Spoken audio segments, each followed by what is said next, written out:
Hello friends, Pihu comics world में आप सभी का स्वागत है। कॉमिक्स की दुनिया से जुड़ने और बचपन की सुनहरी यादों में खो जाने के लिए चैनल को सब्सक्राइब करें। धन्यवाद दोस्तों। हेलो फ्रेंड्स, आज हम पढ़ेंगे राज कॉमिक्स में सुपर कमांडो ध्रुव सीरीज का अगला भाग, जिसका नाम है बर्फ़ की चिता और जिसके लेखक है अनुपम सिन्हा जी। पर्वतराज हिमालय की बर्फीली वादियां अपने अंदर ना जाने कितने रहस्यों को छुपाए हुए हैं। पहाड़ी गांवों की ठंडी रातों में अलाव के इर्द गिर्द बैठे गांव वाले जब भी इन रहस्यों का जिक्र करते हैं तो सबसे पहले जिक्र आता है हिममानव यति का। और हर किसी की शुरुआत एक ही वाक्य से होती है, शक्तिशाली यति को देखने का सिर्फ एक ही नतीजा है, निश्चित मौत, और मरने वाले को मिलती है बर्फ की चिता। चिनारगुल बांध भारतीय इंजीनियरों की कुशलता का सबसे पक्का सबूत। 13,000 फुट की ऊंचाई पर बना यह बांध लगभग पूरे उत्तरी क्षेत्र को बिजली सप्लाई करता है। इसी कारण इस पर हर समय कड़ा पहरा रहता है, क्योंकि इसके नष्ट होने का मतलब है पूरे क्षेत्र का विनाश और तबाही। अचानक एक दिन बांध का पानी दीवारों के ऊपर से बहने लगा। आसपास के नगरों में भयंकर बाढ़ आ गई थी। सरकार तुरंत हरकत में आ गई। बाढ़ पीड़ितों को सारी सुविधाएं पहुंचा दी गई है सर। पर ऐसा कैसे हुआ? 13,000 फुट की ऊंचाई पर बाढ़ कैसे आई, सोचना भी मुश्किल है। मैदानी इलाकों की हालत भी खराब है सर। सभी नदियों में पानी खतरे के निशान के ऊपर बह रहा है। जाहिर है पहाड़ी इलाकों का सारा पानी मैदानी इलाकों की तरफ ही तो बढ़ेगा। तभी सर, मौसम विभाग की एक बहुत ही आश्चर्यजनक रिपोर्ट अभी अभी आई है। उनके अनुसार हिमालय की बर्फ का एक बड़ा भाग अचानक पिघल गया है। यह बांध पानी की मात्रा में अचानक बढ़ोतरी से टूटा है, परंतु इतनी बर्फ अचानक पिघली कैसे, इसके बारे में उनको अब तक कुछ भी पता नहीं लग पाया है। उसी वक्त स्पेस कंट्रोल सेंटर में सर, इंटरनेट से भेजा गया यह चित्र देखिए। इसमें एक चमक कैसी है, माय गॉड, यह तो किसी विस्फोट की चमक लगती है। और इस तरह रक्षा मंत्रालय भी इस मामले की चपेट में आ गया। इसमें इतना परेशान होने की आवश्यकता नहीं है। मेरे ख्याल से यह कोई बड़ी उल्का है जो हिमालय पर गिरी है। रक्षा मंत्रालय के शब्द को उसमें ख्याल शब्द होता ही नहीं है। और अगर ऐसा हुआ होता तो हमारे टेलीस्कोप उल्का को अवश्य देख लेते। और अब हमको क्या कदम उठाने चाहिए? हमारा सबसे पहला काम उस स्थान पर जाकर छानबीन करना है जहाँ से बर्फ पिघली है, और दूसरा काम कारण पता लगाओ, इस विपत्ति को आगे बढ़ने से रोकना है। इसके लिए तो हमारे स्पेशल फोर्स को वहाँ तुरंत भेजना चाहिए, जिनको बर्फीले इलाकों में युद्ध की स्पेशल ट्रेनिंग दी गई, यही ना? हाँ, एकदम सही। लेकिन हमारे ऐसे सभी जवान सियाचिन ग्लेशियर पर तैनात हैं, और ख़राब मौसम के कारण अगले 2 दिनों तक वहाँ हेलीकॉप्टर नहीं जा सकता है। Oh know that. लेकिन इस वक्त हमको हेलीकॉप्टर से वहाँ पर एक ऐसे व्यक्ति को भेजना पड़ेगा जो शरीर का भी उतना ही शक्तिशाली हो जितना दिमाग का तेज है, यानी जो हमारे जवानों के वहाँ पहुँचने तक परिस्थिति को काबू में रख सके। ऐसा शख्स तो मेरी नज़र में सिर्फ एक ही है, सुपर कमांडो ध्रुव, कमांडो फोर्स का कैप्टन। इसके बारे में तो मैंने भी सुना है, लेकिन यह कभी किसी फौजी अभियान पर नहीं गया है। मुझे शक है यह उस लड़ाके के बूते की बात नहीं होगी। उस लड़की की गारंटी मैं लेता हूँ। मैं तुम्हारे फैसले की कदर करता हूँ कमांडर। अगर तुम समझते हो ध्रुव इस काम के लिए उपयुक्त है तो मुझे कोई आपत्ति नहीं है। फिर आईजी राजन के घर में तुमको अपने साथ कुछ भी ले जाने की आवश्यकता नहीं है ध्रुव। हम तुमको उस स्थान के आसपास कहीं उतारेंगे। यहाँ से उत्तर पूर्व दिशा में हमारी सेना का एक गुप्त आपातकालीन डिपो है। हम तुमको ट्रांसमीटर पर निर्देश देकर वहाँ तक पहुँचा देंगे।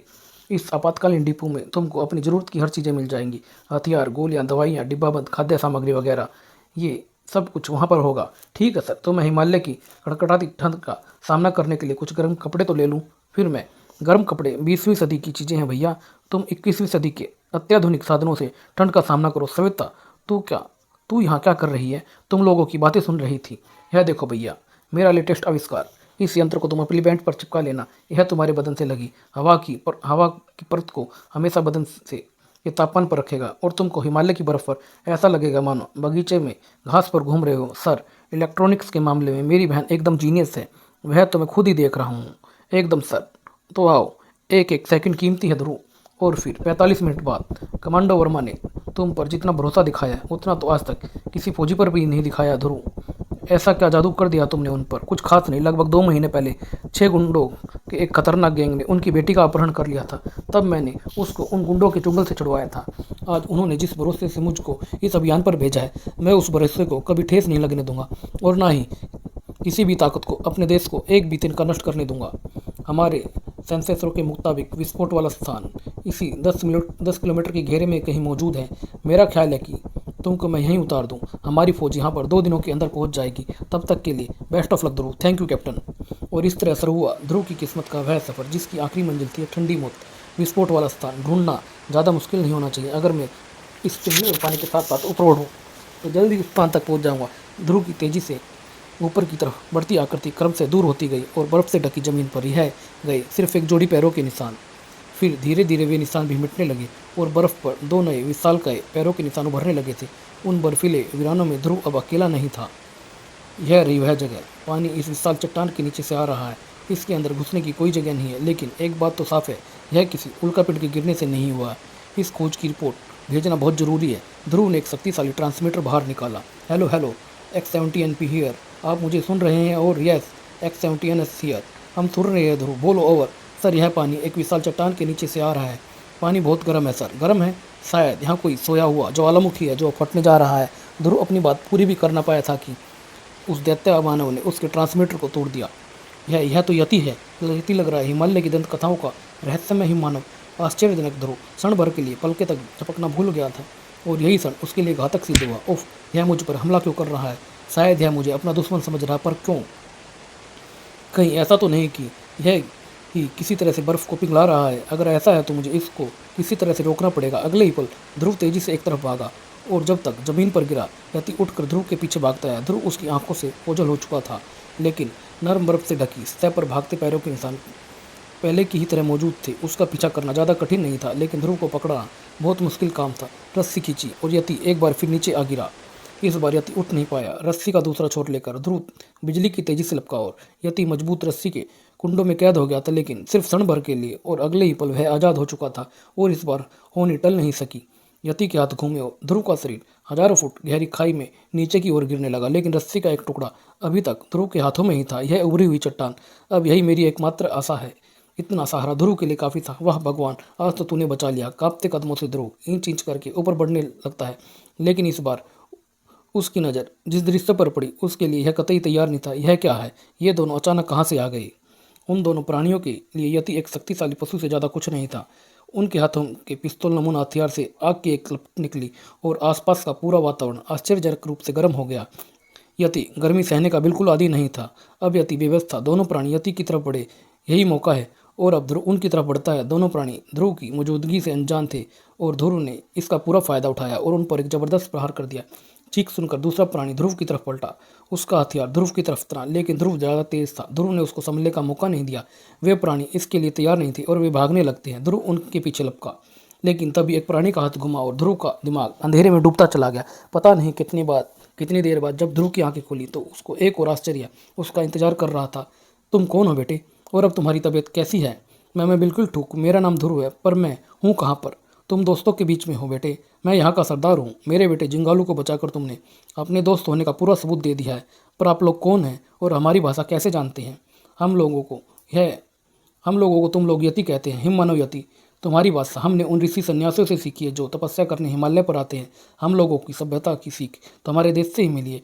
यदि ऐसा है तो हमारे देश के प्रति आदर भाव रखने की बजाय आप लोगों से नष्ट करने पर क्यों तुले हुए हैं?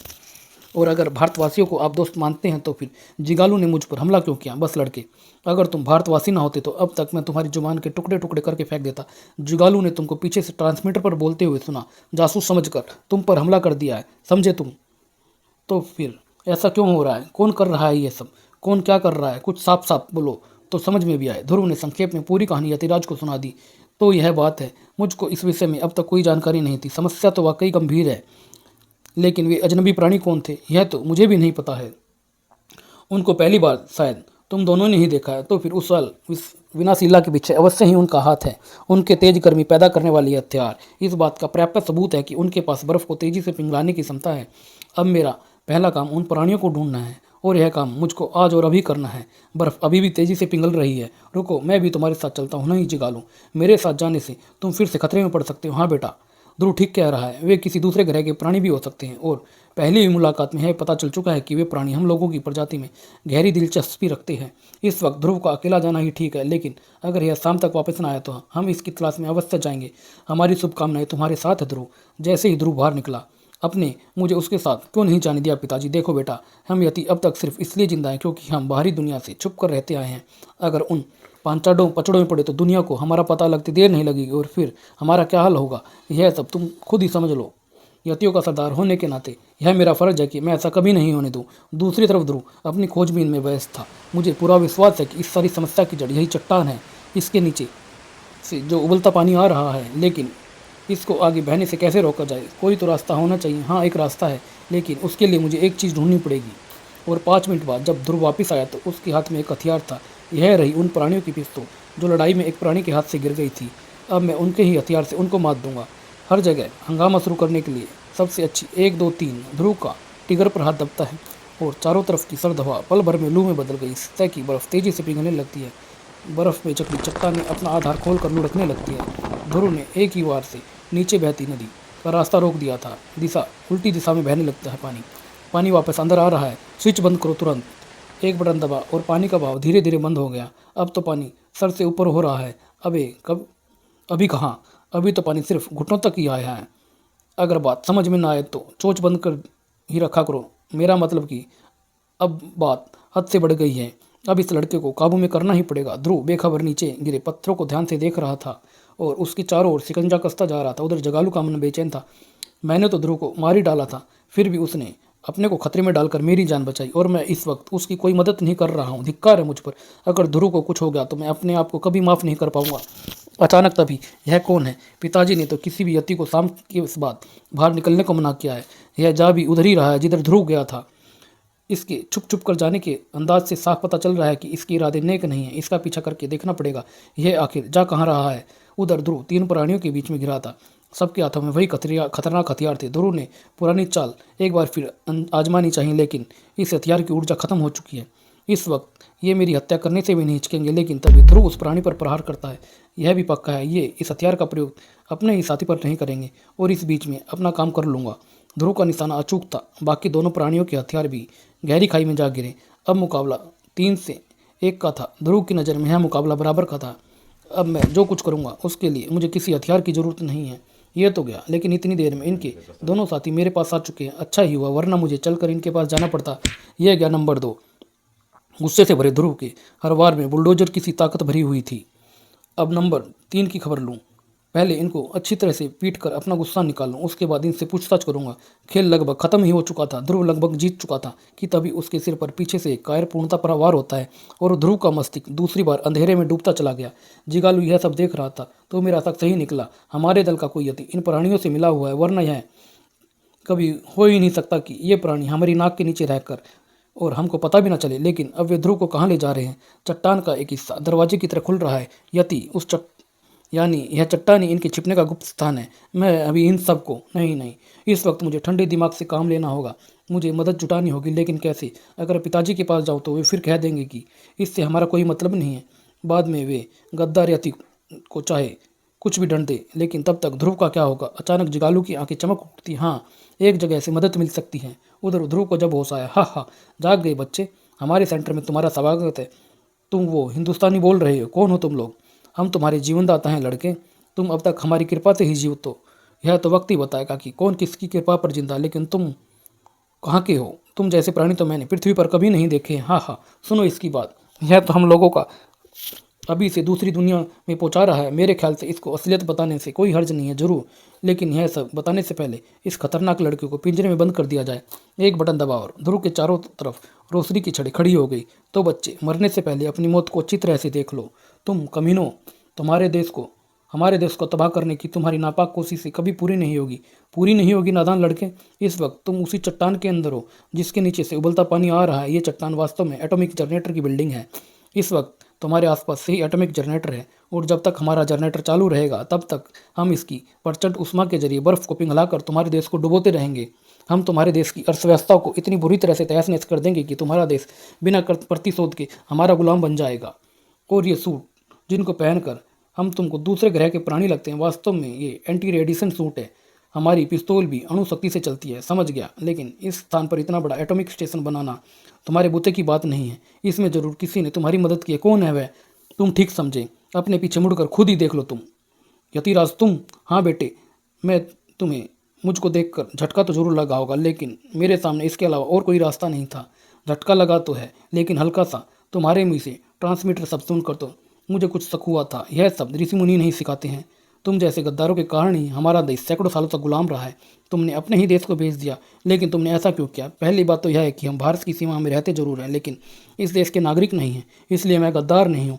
इधर कुछ सालों से हिमालय पर मनुष्यों का आवागमन इतना बढ़ गया है कि हम यतियों के छिपना असंभव हो गया है। यह पक्का हो गया है कि आने वाले सालों में कोई ना कोई हमें अवश्य ही ढूंढ निकालेगा।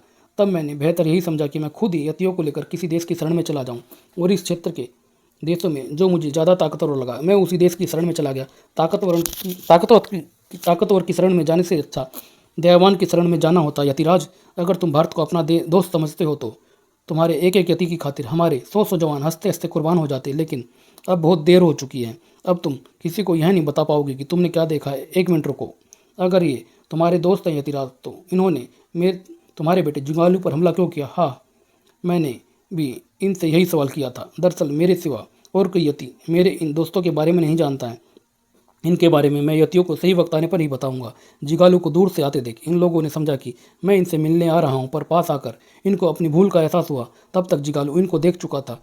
अब इनके सामने सिर्फ यही एक रास्ता था, मेरे आने तक जिगालू को बंदूक बनाकर रखते ताकि मैं आकर उसको सारा माजरा समझा सकूं। लेकिन जिगालू सारा माजरा समझने के लिए खुद ही आ गया था। मुसीबत में दोस्त ही काम आता है बगीरा। इस वक्त मैं तुम्हारे अलावा और किसी पर भरोसा नहीं कर सकता हूँ। फिक्र मत करो दोस्त, मैं सब कुछ समझ गया हूँ। कोई गड़बड़ नहीं होगी। अंदर वो देखो, एक और यति। यह तो जिगालू ही लगता है। इसको कुछ शक हो गया है। इस बार इसको जाने देना खतरे से खाली नहीं है। तुम जाकर चुपचाप इसका पीछा करो, देखो कि यह क्या चाहता है। जरूरत पड़ने पर अणु पिस्तौल का प्रयोग करना। पर मैं अकेला ही, अगर 2 लोग साथ गए तो यतिराज को शक हो जाएगा। लेकिन बाहर जाने की क्या ज़रूरत है? वीडियो स्क्रीन पर ही सब कुछ दिख रहा है। लेकिन बर्फ़ गिरनी शुरू हो गई है गधे। जल्दी ही हमारे कमरों के लेंस बर्फ़ में ढक जाएंगे, फिर हमें कुछ दिखाई नहीं देगा। तू जाता है डरपोक, या तुझे लात मार कर भेजूँ मैं? हमारी चाल कामयाब रहेगी भरिंगा। चट्टान का दरवाज़ा खुल रहा है। अब आगे सब तुम्हारे ऊपर है। कहाँ गया वह जिगालू? मेरा मतलब यतिराज का बच्चा। वह रहा, लेकिन वह तो चट्टान से दूर जा रहा है। इस चट्टान पर चढ़कर देखूं तो दूर तक दिखाई पड़ेगा। यह सुनकर वह एक चट्टान पर चढ़ जाता है। तभी चट्टान खड़ी हो गई, साथ ही एक पत्थर जैसा हाथ प्राणी के शरीर से जा टकराया। बेहोश होने से पहले हंस सुख चीख भी ना पाया था। शाबाश भरिंगा। लेकिन जिगालू, जरा आकर तो देखो कि यह है कौन। यह मुझे सारा माजरा समझ में आ गया। तुम तुरंत जाकर यतियों को यहाँ बुला कर लाओ। तब तक मैं उन दुष्टों से निपटता हूँ। और चट्टान के अंदर हमने तुमको अब तक सिर्फ इसलिए जिंदा रखा है कि ताकि तुम अपनी आंखों से अपने प्यारे देश की तबाही को देख सको। कल सुबह तक हमारी फौजें यहाँ पर पहुँच जाएंगी और फिर तुम हमसे दया की भीख मांगोगे। कल सुबह भारतीय फौजें यहाँ पर कल शाम से पहले नहीं पहुँच सकती है, यानी इस महत्वपूर्ण युद्ध क्षेत्र पर इन दरिंदों का अधिकार हो जाएगा। तुमने हमारी योजना देखी है यतिराज। अब तुमको हमारे दोस्त बनने का इनाम मिलेगा। हम तुमको एक दूसरी ही दुनिया में पहुंचा देंगे। मैं भी यही चाहता हूं कि सभी गद्दार दूसरी दुनिया में पहुंच जाएं। जिंगालू बेटे, तुम यहाँ पर। अब मैं तुम्हारा बेटा नहीं यतिराज। अपने देश को बेचने वाला दलाल मेरा बाप कभी नहीं बन सकता है। तुमने यतियों से हर कदम पर झूठ बोला। तुमने कहा कि कुछ लोग यतियों पर जासूसी कर रहे हैं। इसी धोखे से मैंने ध्रुव पर हमला किया। तुमने यतियों को झूठा डर दिखाकर शाम के बाद निकलने को मना कर दिया ताकि तुम बेखटके अपने नए दोस्तों से मिलने आ सको। मैंने जो कुछ भी किया वह सब यतियों की भलाई के लिए किया है, और मुझे यह करने से रोकने वाला मौत की घाट उतार दिया जाएगा।